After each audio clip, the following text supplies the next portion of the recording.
To our fall crop demo plots. We had a tour in June. The June tour was really well attended. Some of you attended it and now you're back, so thank you. We're doing the same thing on these fall demo plots. It's basically because we want to see how they perform in our field compared to each other for standability, yield, forages. Blair's done a lot of forage cuts out of here. I'll get you to talk about that in a moment, actually. Maybe once we move to the Triticales, you can talk about forages in general. Yeah, sounds good.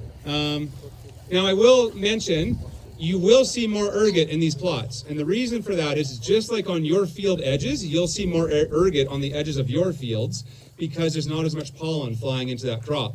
These will flower in a small amount at the different timings possibly, and you don't have that big flood of pollen that's hitting your whole field, and that pollen needs to fly on a fall rye to reduce that ergot risk. So you will see more ergot in these plots than you would in a typical field. So keep that in mind.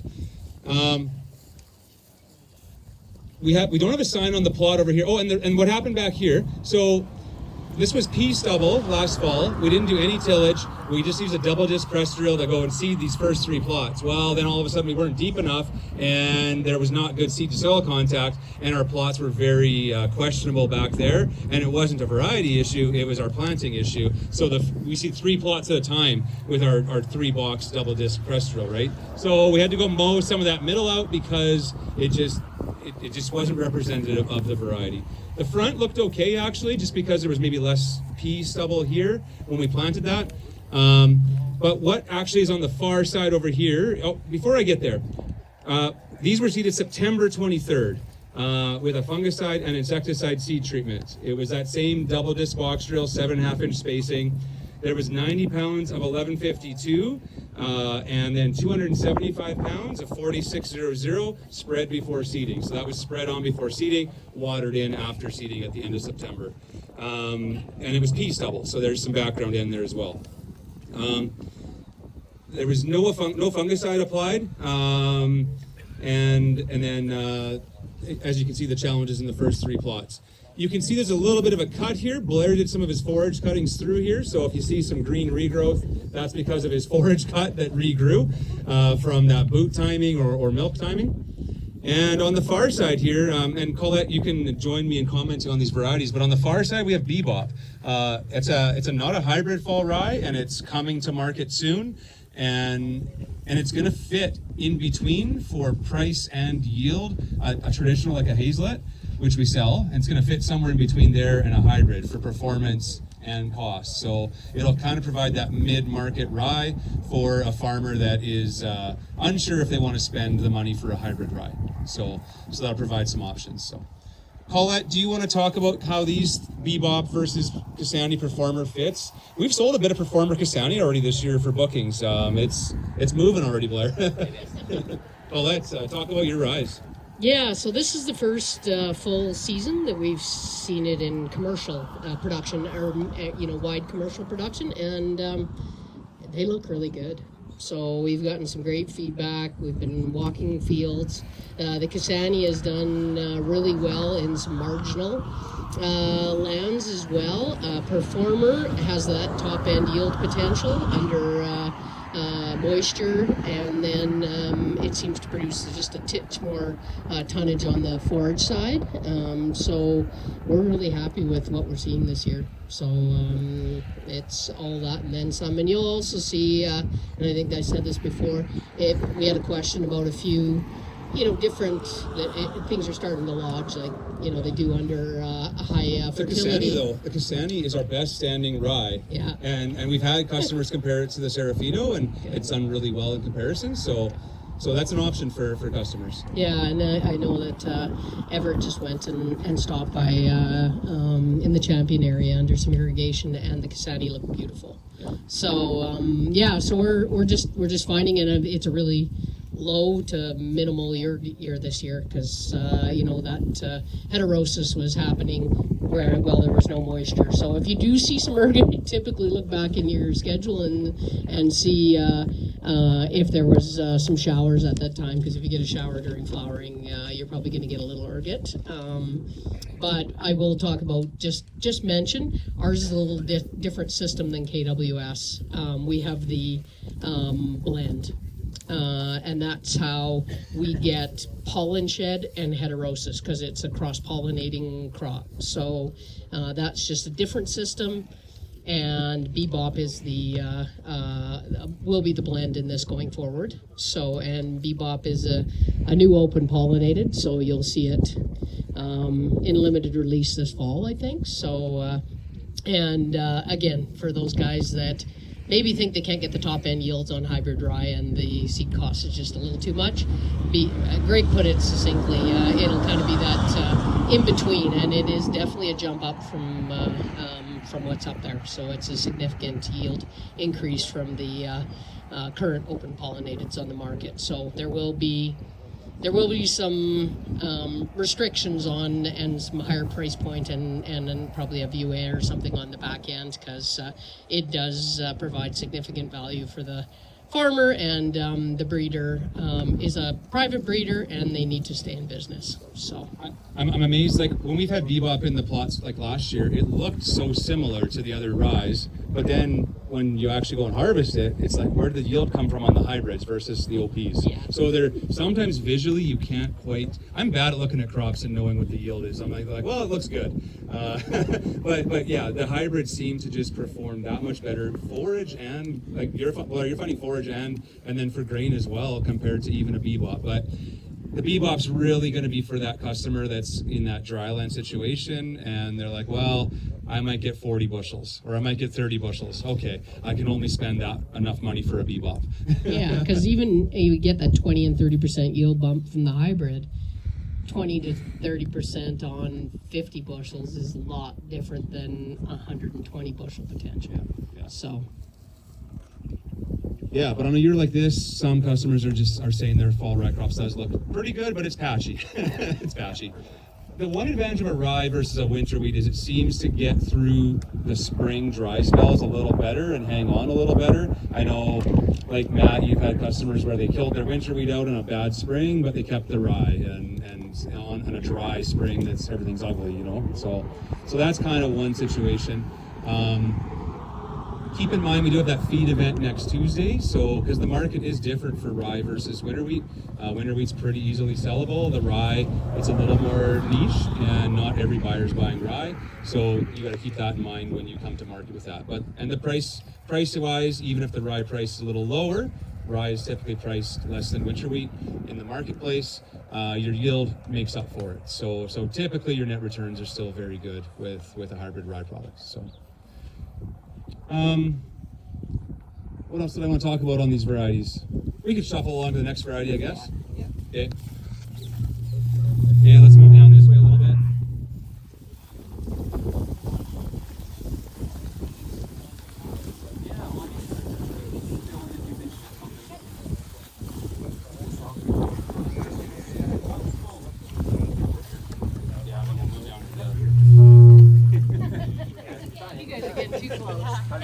So Serafino has been kind of an industry standard variety, I would say. It's kind of like the Brandon. It's been out there. People know it, they trust it, and they like it. So that variety is still available.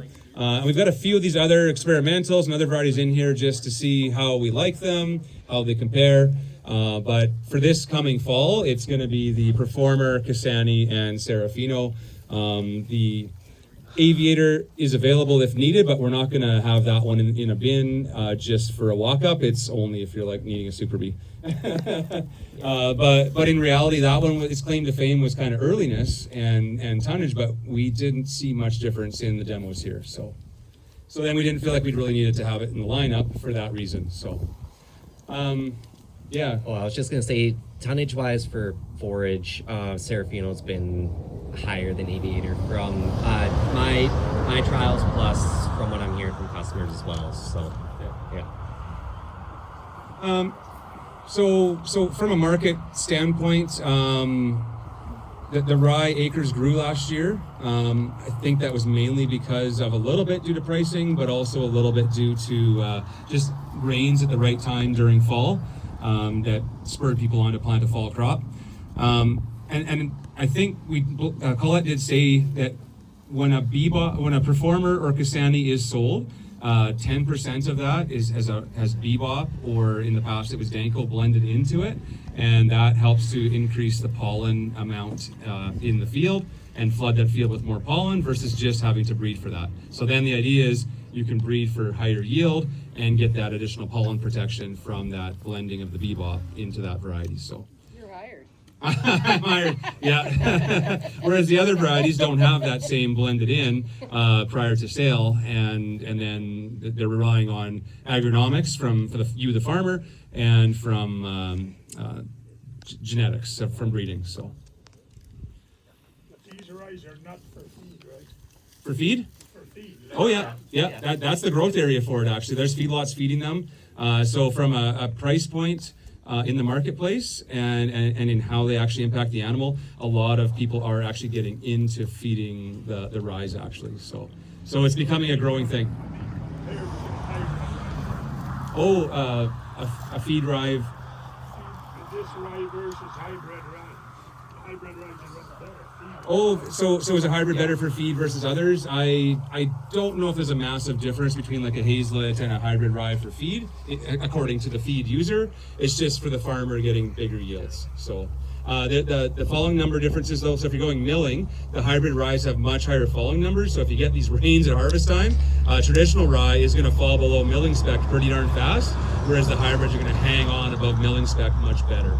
So less risk of falling numbers dropping on a hybrid. So, which in this area, not that a lot goes feed actually. So yeah, less issues with milling.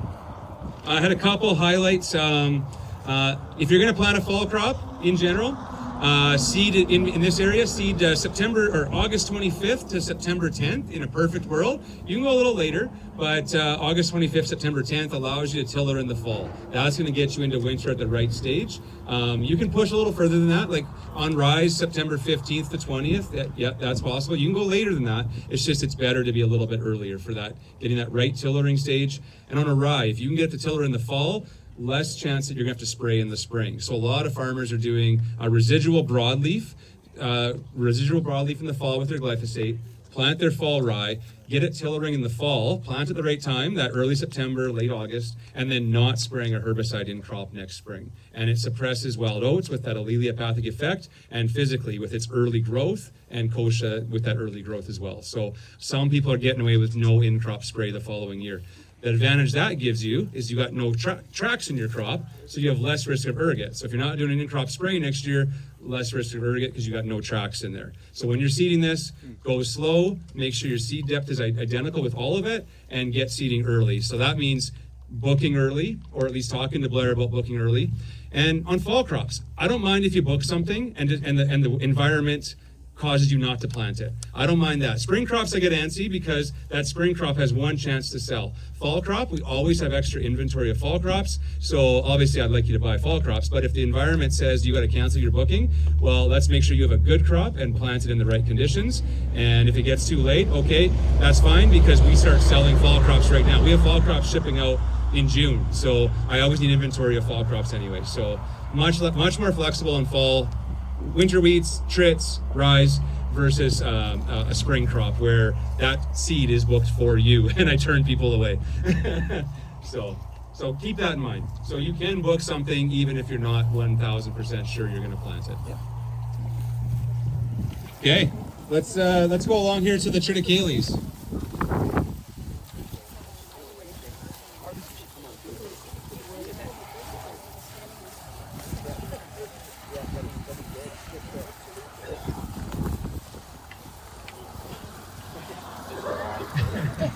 There's a little bit of difference in our Triticale varieties. Pay attention, you might not see it.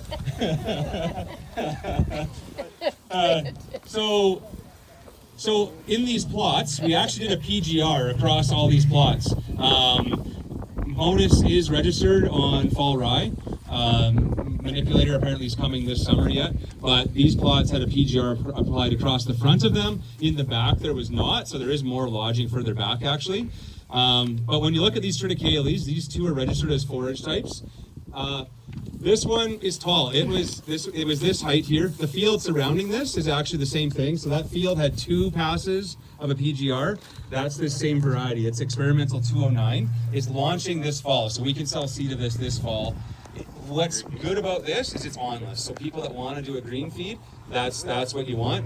Now, if you were using this for forage, you would have cut this a long time ago. So up until that forage cut timing, it was pretty good, but it did exhibit more lodging, so that is a risk. So if you're on dry land, perfect. If you're in irrigation, you're going to have to be very careful with fertility, plant pop, and timing of cutting, or be okay with a little bit of lodging in your on. But this is the only on-list fall trit that's available. So if you want on-list, this is the one to buy, forage specific.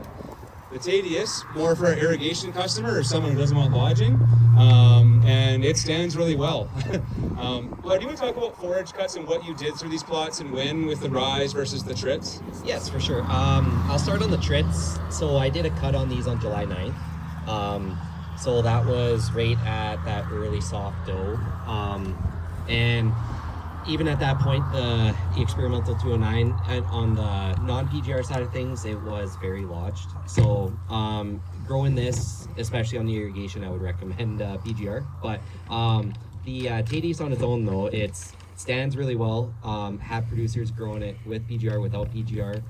Depending on how far you're pushing it, I did see some lodge this year, so it can go down, but it just because the heads get so heavy on it, right? So but back to the rise. So I did 2 different cuts this year. I did a food stage cut, which is for quality. That one was done on May 26th, and then I did my milk stage cut on June 26th. So that one's for maximum yield potential. So that's what a lot of feedlots are doing. Some are pushing it a little to early soft dough, but it's mainly at that early milk is where you're seeing maximum tonnage potential, where you're still having decent quality. Like your proteins drop as soon as it starts to flour, so it's even a little bit before that. So like if you're trying to get high protein for dairy or anything like that, you're going for that food stage cut. But you're obviously, it's like 60 to 70% of what you'd get from a milk stage cut, essentially. So Manage that boot stage cut we're going to see around the corner with the double cropping options. exactly, So. yeah. And then I haven't taken it yet, as I said earlier, but I'll be taking a soft dough cut on the winter wheats. I'm a couple days late, but it should work out pretty good yet. So they look nice and heavy. Talk about the tonnage that the one customer in your Pitcher Butte's getting on the Tadius. Yeah, so it's actually 3 different customers around Pitcher Butte. They're all averaging around 19 metric ton per acre. At what percentage? 62%, so 62 and a half. That's insane. Yeah, yeah. So just over 7 dry ton to the acre side of. That's feedlot silage, right? Feedlot, yeah. No, if you want like dairy quality, you would go on that boot stage, and then I would recommend a rye because it's so much earlier to boot stage for a dairy quality kind of thing. After this, after the taking this, no, they're not putting a double crop after that. Yeah, if you really want to double crop the rye where you want, because you're going to be cutting that so much earlier than a Triticale. This is more for where you're not double cropping. If you do double crop, you're just taking it before that soft dough stage, or like milk, early soft dough. So it's there's potentially just losing tonnage potential, right? So it's more of a one cut option, I think. Both of these, actually, all the varieties, all the hybrids we're currently selling, and these 2 are certified seed use only. Yes. Becoming a common theme.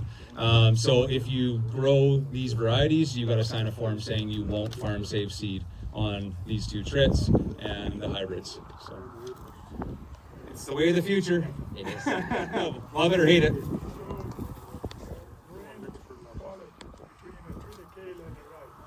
Ooh, grain quality between a Triticale and a rye. I don't know enough about that. Come to my forage event, or my next week, Tuesday. The experts are going to be in the room.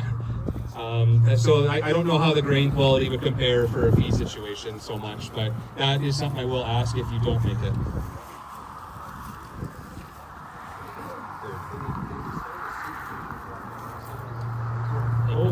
Oh yeah, so the question was around cover cropping. Can you sell the seed from a hybrid rye for recropping?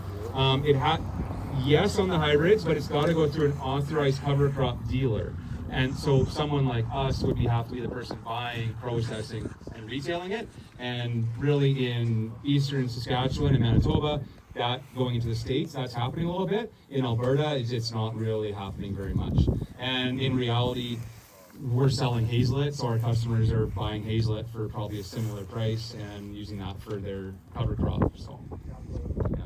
So the double crop recrop market in this area really, as a cover crop product, an authorized person like we could be. We haven't done any yet. It's just, yeah, it's possible, but it's not really happening.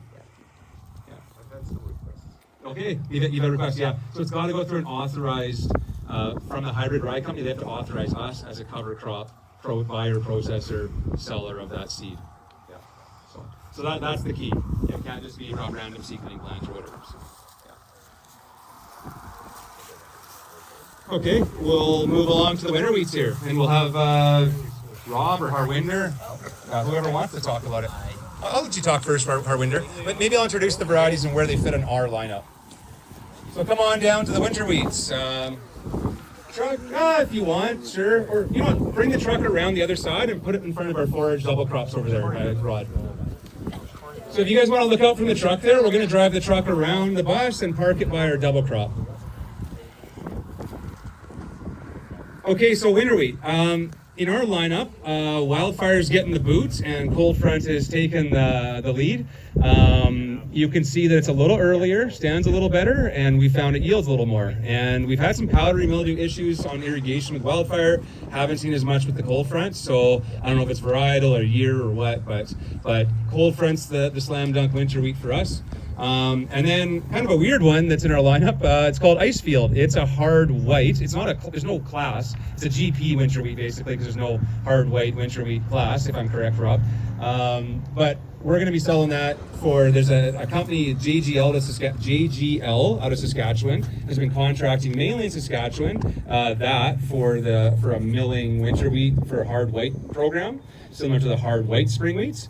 And so if you know JGL, talk to them, see if they want some acres. But forage, it's a real showy head, and a lot of our forage customers that's gonna be kind of our forage option, because it's a little leafier than maybe this one. Well, the plant architecture of a Wildfire versus the Cold Front is very different early in the season. Such a unique different plant. So really for forage, we're leaning guys that way, and for regular winter wheats, then Cold Front. So. Harwinder, what do you want to say about these winter wheats?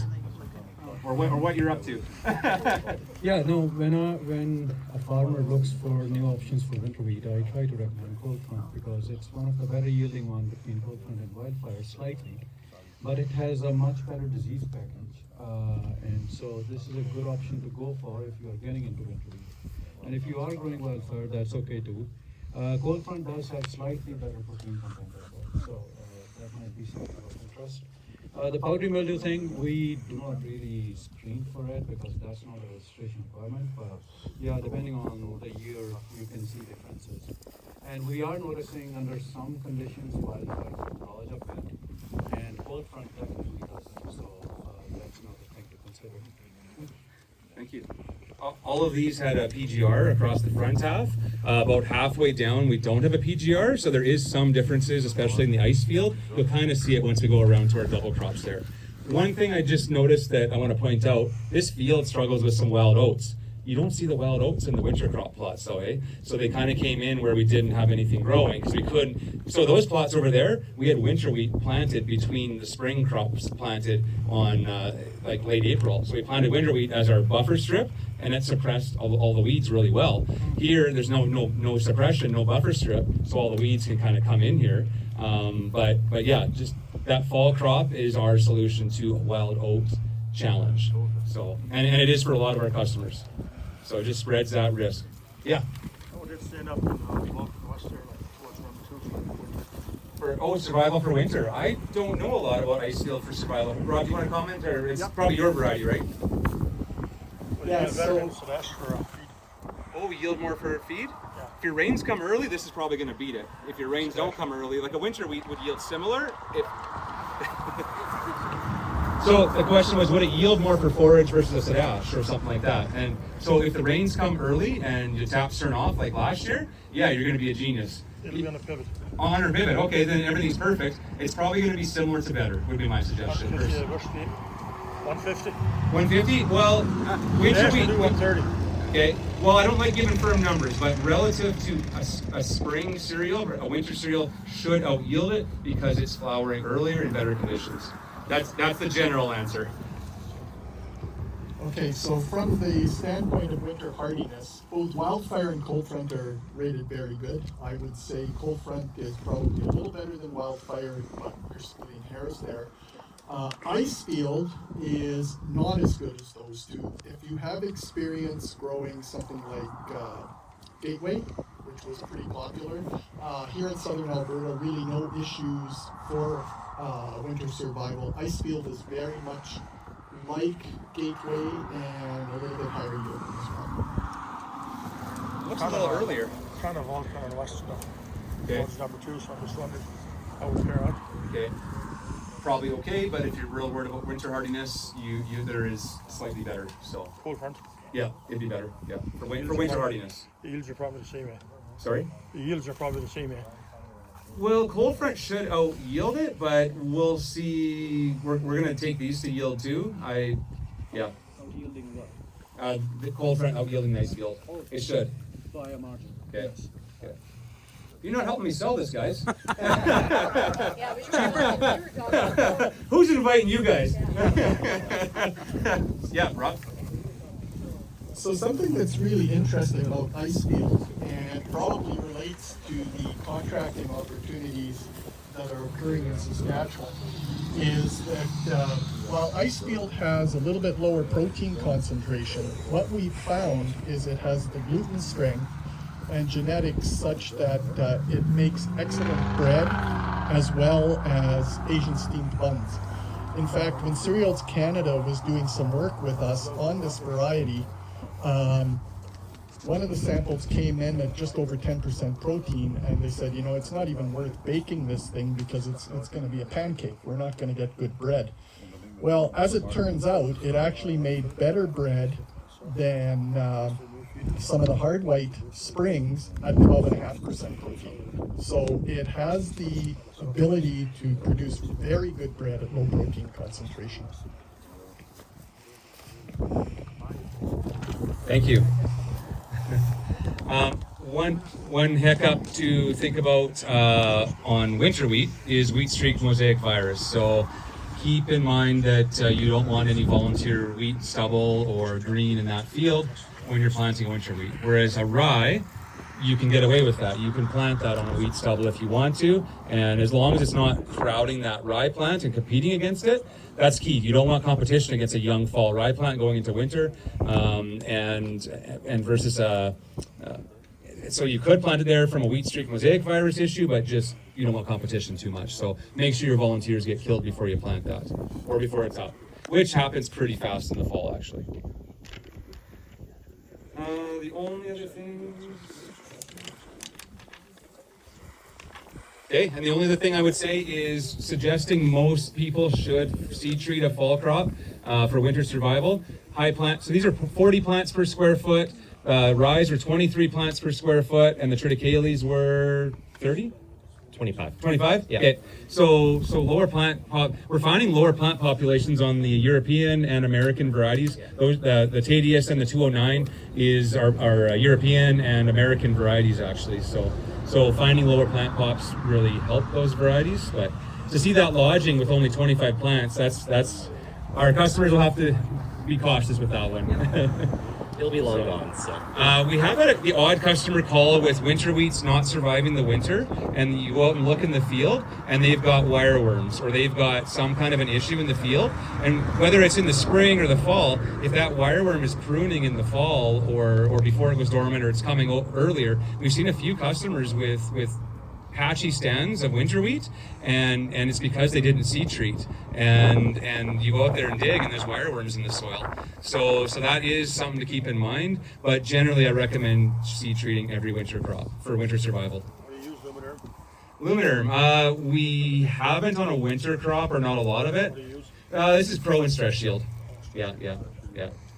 So the fungicide insecticide. Yeah. Where would you seed if anything and not seed treat? Yeah, why would you seed anything? Yeah, we are big seed treating people, but yeah. Yeah. Yeah. Yeah, we spent too much money to cut corners, so. Any other questions around these before we move along in front of these ones? Yes, Rob.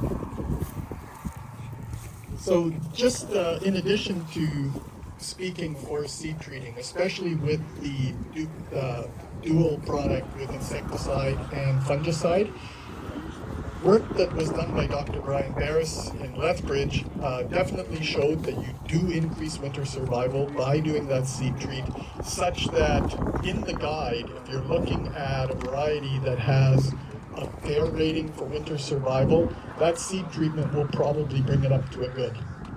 And so a good to a very good and so on. So it does definitely make a difference. All right, let's move along in front of some of the interesting plots we have here.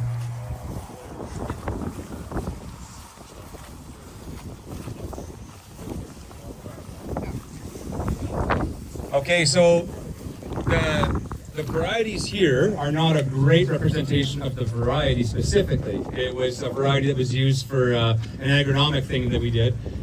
So that plot over there is actually a durum that we planted at the same time as the winter wheat. So we wanted to see if we could get a durum to survive the winter, treated, just planted like a winter wheat. It didn't survive very well, so I wouldn't recommend planting durum in September. So yeah, you're welcome. I'm not sure if we need to research that, but that was solved. And then this was dormant planted, so kind of copying some of Dr. Brian Barris's work around ultra early and some dormant.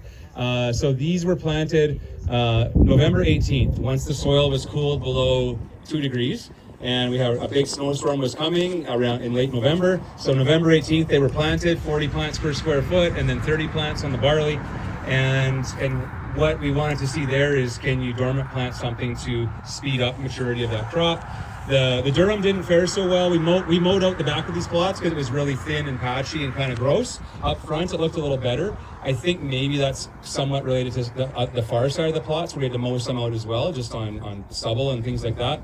But the goal was to not have it grow, but it took forever for the soil to cool down to below 2 degrees consistently. So there was like a 1 or 2 day window to plant these, and then it was snow and cold. And it never froze up. It never actually really froze, because then mid-December in our crop intelligence probe, we saw moisture going into the probe in the ground. So that snow melted and actually went in the ground in mid-December. So it wasn't froze up. The spring wheat looked the best. Like this, if you could have a field that looked like this, and it was spring wheat and it's maturing on irrigation, I think you'd be reasonably happy with that.